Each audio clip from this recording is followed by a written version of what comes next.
राणा ਨੂੰ ਟਿਕਟ ਦਿੱਤੀ ਹੈ। ਹਰਜਿੰਦਰ ਰਾਣਾ ਨੇ ਸਭ ਤੋਂ ਵੱਡਾ ਪਹਿਲਾ ਬਿਆਨ ਜ਼ੀ ਪੰਜਾਬ ਨੇ ਹਿਮਾਚਲ ਤੇ ਹੁਣ ਤੋਂ ਕੁਝ ਮਿੰਟ ਪਹਿਲਾਂ ਦਿੱਤਾ ਸੀ ਕਿ ਸਰਕਾਰ ਵੈਂਟੀਲੇਟਰ ਤੇ ਹੈ। 4-5 ਤਰੀਕ ਨੂੰ ਸਭ ਕੁਝ ਸਪਸ਼ਟ ਹੋਏਗਾ। ਮੇਰੇ ਸਹਿਯੋਗੀ ਮਨੋਜ ਕੁਮਾਰ ਜੋਸ਼ੀ ਐਕਸਕਲੂਸਿਵਲੀ ਗੱਲਬਾਤ ਹਰਜਿੰਦਰ ਰਾਣਾ ਨਾਲ ਕਰ ਰਹੇ ਨੇ। Manoj, over to you. बिल्कुल कृष्ण, आप गल करिए रजिंदर राणा जी ਜਿਹੜੇ कि लगातार 3 ਵਾਰ ਦੇ ਸੁਜਾਨਪੁਰ ਤੋਂ ਐਮਐਲਏ ਹੈ ਤੇ ਚੌਥੀ ਵਾਰ ਹੁਣ ਬੀਜੇਪੀ ਜਿਹੜੀ ਹੈਗੀ ਆ ਉਹਨਾਂ ਨੂੰ ਟਿਕਟ ਦਿੱਤੀ ਹੈ ਕਿ 6 ਦੇ ਜਿਹੜੇ ਵਿਧਾਇਕ ਸੀਗੇ ਜਿਹੜੇ ਕਿ ਨਿਸ਼ਕਾਸਿਤ ਕੀਤੇ ਗਏ ਸੀਗੇ ਉਹ ਸਾਰੇ ਬੀਜੇਪੀ ਸ਼ਾਮਲ ਹੋ ਗਏ, ਸਭ ਨੂੰ ਟਿਕਟ ਦਿੱਤੀ ਹੈ। ਸਾਡੇ ਨਾਲ ਰਾਣਾ ਜੀ ਹੈ। ਰਾਣਾ ਜੀ, ਤੁਸੀਂ ਕਿਸ ਤਰ੍ਹਾਂ ਦੇਖਦੇ ਹੋ ਕਿ ਤੁਹਾਡੇ 6 ਦੇ 6 ਜਿਹੜੇ ਵਿਧਾਇਕ ਆ ਉਹਨੂੰ ਬੀਜੇਪੀ ਨੇ ਟਿਕਟ ਦਿੱਤੀ ਹੈ ਤੇ ਇੱਕ ਵਾਰ ਫਿਰ ਉਹ ਜਿਹੜਾ ਇਲੈਕਸ਼ਨ ਦੇ ਜਿਹੜੇ ਚੋਣ ਅਖਾੜਾ ਉਹ ਜਾ ਰਹੇ ਨੇ? देखिए, ऐसा है कि सबसे पहले तो हम लोग भारतीय जनता पार्टी के हाईकमान शीर्ष नेतृत्व आदरणीय प्रधानमंत्री श्री नरेंद्र मोदी जी, आदरणीय गृह मंत्री श्री अमित शाह जी, भारतीय जनता पार्टी के राष्ट्रीय अध्यक्ष श्री जगत प्रकाश नड्डा जी, प्रदेश के हिमाचल प्रदेश के भारतीय जनता पार्टी के अध्यक्ष डॉक्टर राजीव बिंदल जी, पूर्व में मुख्यमंत्री रहे श्री जयराम ठाकुर जी, पूर्व मुख्यमंत्री प्रोफेसर प्रेम कुमार धूमल जी, केंद्रीय मंत्री श्री अनुराग ठाकुर जी, बाकी तमाम नेतृत्व का हम लोग शुक्रगुजार हैं कि उन्होंने 6 के 6 जो कांग्रेस से निष्कासित हुए हैं उनको गले लगाया है, उनको भारतीय जनता पार्टी का उम्मीदवार घोषित किया है। उसके लिए मैं अपनी तरफ से और अपने तमाम साथियों की तरफ से भी मैं भारतीय जनता पार्टी का तमाम नेतृत्व का धन्यवाद करता हूँ। आपने कहा कि सरकार वेंटिलेटर पे, आप पिछले 2-3 महीने से कह रहे हैं, फिर आपको अलग होना पड़ा, तो अब आप मैदान में जा रहे हैं, कैसा आप सोच रहे हैं और लोगों के लिए क्या कहेंगे आप इन लोगों के लिए? आप देखिए कि आज पूरे देश में भारतीय जनता पार्टी के पक्ष में वातावरण है और 500 वर्षों के बाद भगवान श्री राम मंदिर का निर्माण हुआ है और इसमें आदरणीय प्रधानमंत्री श्री नरेंद्र मोदी जी और तमाम भारतीय जनता पार्टी के कार्यकर्ताओं का, नेताओं का, आरएसएस का, सब लोगों का योगदान रहा है। भगवान राम में किसकी आस्था नहीं है?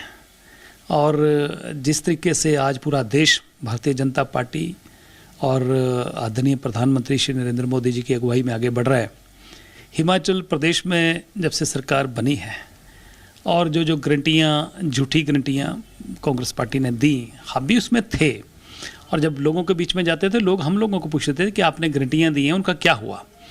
और झूठ का सहारा लेके सरकार बनी और 1 साल हम लोगों को मुख्यमंत्री जलील करते रहे, हमारे काम नहीं किए, मेरे चुनाव क्षेत्र के लोग अपमानित होते रहे, उनके काम नहीं हुए। ये तो सिर्फ मित्रों की सरकार बन के रह गई थी। इसलिए एक व्यक्ति का ह्यूमिलेशन का, अपमानित का भी होने का भी एक सीमा होती है। जब आदमी का पानी सिर से ऊपर निकल जाए तो आदमी कुछ ना कुछ तो करता ही है और हमने जो किया वो प्रदेश हित में किया है, प्रदेश के स्वाभिमान की लड़ाई लड़ी है। मेरे चुनाव क्षेत्र की जनता के साथ जो धोखा हो रहा था उसकी लड़ाई लड़ी है और हमें जबरन विधानसभा की सदस्य से निष्कासित किया है और हम जब माननीय सुप्रीम कोर्ट में हमने अपील दायर की और तो हमें लगता था कि फॉर्मेलिटीज़ पूरी करने में कुछ समय लग सकता है, तो हमने कहा कि सबसे बड़ी अदालत तो जनता की अदालत होती है, तो क्यों ना जनता की अदालत में दिया जाए। और हमने जब भारतीय जनता पार्टी से हमने बातचीत करी, शीर्ष नेतृत्व से बातचीत करी, उन्होंने कहा कि ठीक है, तो हमने चुनाव में जाने का फैसला लिया और आज हमें सभी को टिकटें दी गई हैं, तो हम दमखम के साथ चुनाव लड़ेंगे। और हिमाचल प्रदेश जो ठाकुर सुखविंदर सिंह सुक्खू के नेतृत्व में जो सरकार चल रही है, ये सरकार प्रदेश के जो विकास है उसको गाड़ी आगे बढ़ाने की बजाय रिवर्स गियर में जो गाड़ी डाली है। हम भी चाहते हैं कि जैसे पूरा देश आगे बढ़ रहा है तो हिमाचल प्रदेश भी आगे बढ़ना चाहिए। खूबसूरत प्रदेश, भोले भाले लोग, देवी देवताओं के भूमि, यहाँ भी प्रदेश आगे बढ़े। तो इसके लिए हम लड़ाई लड़ेंगे क्योंकि हमारा मकसद राजनीति में जाके कोई सुख का भोग करना नहीं है। ये तो भगवान की कृपा से पहले भी भगवान ने बहुत कुछ दिया है। हम चाहते हैं कि अपनी देवभूमि की सेवा करें, हमारी देवभूमि आगे बढ़े और ये भारतीय जनता पार्टी के नेतृत्व में बढ़ सकती है। और जहाँ तक आपने वेंटिलेटर की बात करी तो मुझे लग रहा है कि पूरे देश में कांग्रेस जो है वो ताश के पत्तों की तरह बिखर रही है और कांग्रेस की टिकट पर चुनाव लड़ने के लोग तैयार नहीं है। पकड़ पकड़ इनको चुनाव लड़ाने की कोशिश की जा रही है, कई भाग रहे हैं, कई टिकटें वापस कर रहे हैं। और हिमाचल प्रदेश में भी आपने देखा, और प्रदेश अध्यक्षा श्रीमती प्रतिभा सिंह जी ने भी कहा कि कार्यकर्ता का मनोबल टूटा हुआ है, कार्यकर्ताओं के काम नहीं हुए, और यही वजह है कि उन्होंने भी चुनाव लड़ने से मना किया। तो मुझे लगता है कि हम लोगों ने जो काम किया वो उस पर मोहर लगी है कि वाकई ही काम नहीं हो रहे थे। अब जो प्रदेश का अध्यक्षा इस बात को कहे, अपने मुंह से पब्लिकली कहे, मीडिया में कहे, तो उससे बड़ा सबूत क्या चाहिए। तो हम जनता की अदालत में जाएंगे। और भारतीय जनता पार्टी का संगठन मैंने देखा है एक दो दिन में, जब से मैं ज्वाइन करा है, इतना मजबूत संगठन है, इतनी मेहनत भारतीय जनता पार्टी के लोग करते हैं। ये प्रतिभा सिंह जी ने भी कहा। तो मुझे लगता है निश्चित तौर पर सुजानपुर की जनता, जिसको मैंने हमेशा अपने परिवार की तरह समझा, ना वहाँ कोई पार्टी की बात करी, ना जाति की करी, ना धर्म की, ना मजहब की, इंसानियत के नाते, एक विधायक होने के नाते मैंने हमेशा सबको परिवार की तरह समझा, और जो भी आया उसकी सेवा करने की कोशिश किया। और मुझे सुजानपुर की जनता पर पूरा भरोसा है। तो बात आप सुजानपुर की कर रहे हैं, उसके साथ 6 और आपके विधायक हैं। 1 साल पहले आप कांग्रेस की तरफ से गए थे, अब आप जा रहे हैं बीजेपी की तरफ से। तो क्या चुनौती है कि कांग्रेस को वहाँ पे उम्मीदवार मिलेगा नहीं मिलेगा, या बीजेपी के जो पुराने उम्मीदवार थे जो आपके साथ खड़े थे, आपके विपक्ष में लड़ रहे थे, उनको कैसे आप साथ लेकर चलोगे? देखिए, भारतीय जनता पार्टी में डिसिप्लिन बहुत है। जैसे आर्मी में डिसिप्लिन होता है, भारतीय जनता पार्टी का भी डिसिप्लिन वैसा ही है। वहाँ के कार्यकर्ता, भारतीय जनता पार्टी के जो कार्यकर्ता हैं, वो डिसिप्लिन्ड सोल्जर की तरह काम करते हैं।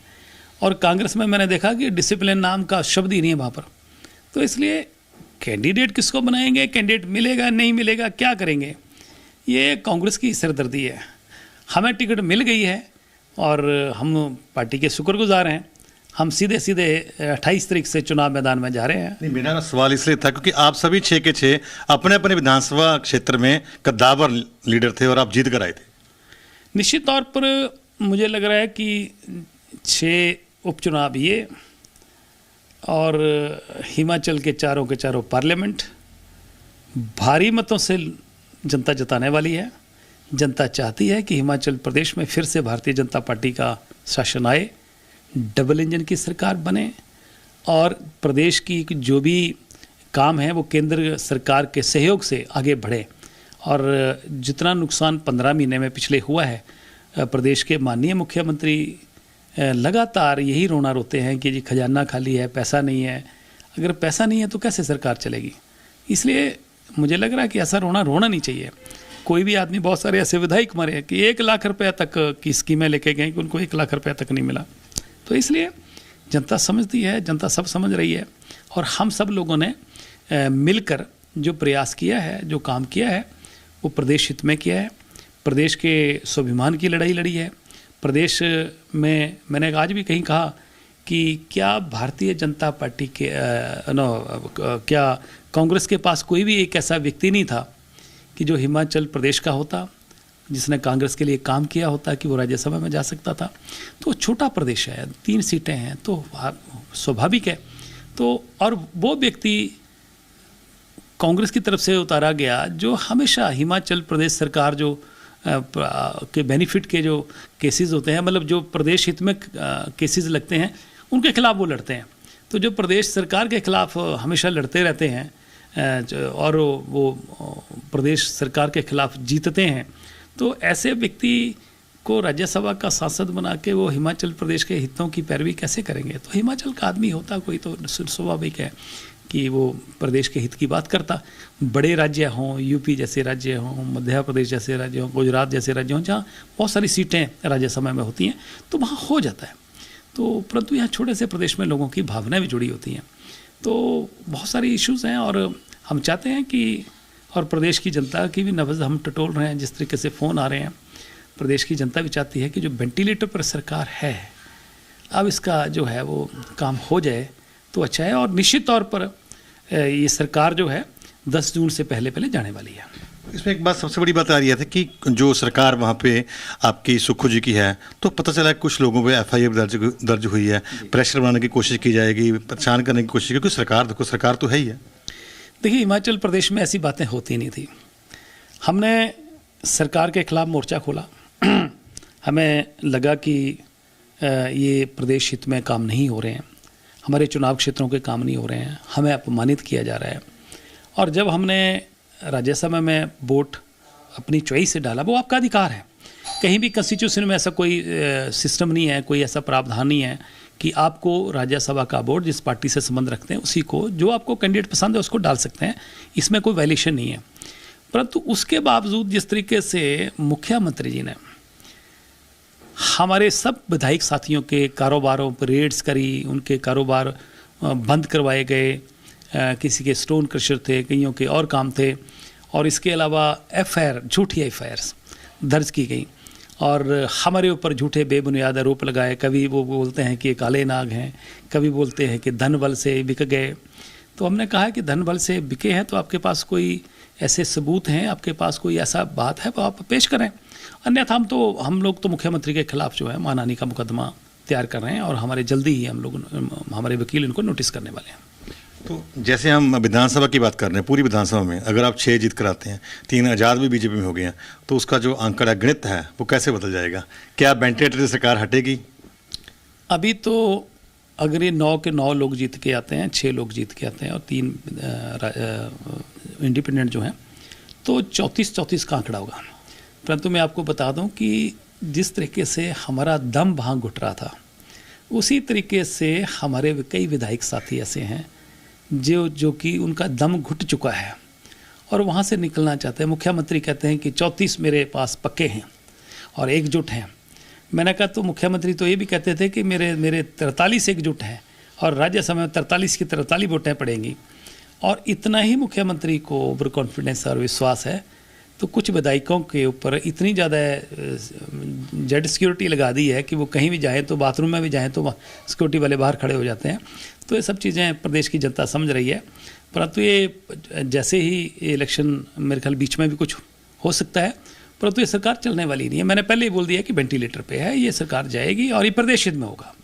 आखिरी सवाल है कि जैसे आप बात कर रहे हैं सभी जो आपके विधायक यहाँ पे अभी जाएंगे, तो लोगों में क्या आप जो मुद्दा है अपना क्या लेकर जाएंगे, किस आधार पे वोट मांगेंगे? क्या सुक्खू जी ने जो काम किए हैं पूरे नहीं किए उस पर, या मोदी जी का भी साथ में जो उन्होंने काम किए हैं उसको भी साथ ले जाओगे? आज पूरा देश मोदी में है और जय श्री राम का उद्घोष है। पूरा देश आदरणीय प्रधानमंत्री जी के अगुवाई में आगे बढ़ रहा है और 15 महीने का कार्यकाल कांग्रेस सरकार का हिमाचल प्रदेश में भी लोगों ने देखा है कि झूठी गारंटियां देके लोगों को ठगा गया है। और जब ठगा गया है, झूठी गारंटियां दी है, हमने सोचा कि पूरी होंगी। जब पूरी नहीं हुई तो हम इस झूठ के साथ नहीं रह सकते। ये जो झूठ इन्होंने बोला है, हम इसके हिस्सेदार नहीं, इस पाप के हिस्सेदार नहीं बनना चाहते। इसलिए आज पूरा प्रदेश इस बात को समझ रहा है कि सरकार चल नहीं रही है, लोगों के काम नहीं हो रहे हैं, कमिटमेंट जो पूरी करी हैं वो पूरी हो नहीं रही हैं। तो इसलिए बहुत सारी चीज़ें ऐसी हैं कि प्रदेश के लोग समझ गए हैं और ये सरकार पूरी तरह बेनकाब हो गई है। बिल्कुल जी, मीडिया से बात करने के लिए बहुत बहुत धन्यवाद। आपका भी बहुत बहुत शुक्रिया। बिल्कुल, ऐसी राजेंद्र राणा जी जिन्होंने स्पष्ट बात की है कि जो 6 की 6 विधानसभा सीटें हैं उसका उपचुनाव जीता जाएगा और 4 जो लोकसभा की सीटें हैं वो भी हिमाचल के लोग जो हैं वो बीजेपी के झोली में डालेंगे और जो वेंटिलेटर सरकार है उसका जाना पूरी तरह से तय है। कैमरा पर्सन अश्विन मिनास के साथ मनोज जोशी, जी मीडिया, चंडीगढ़।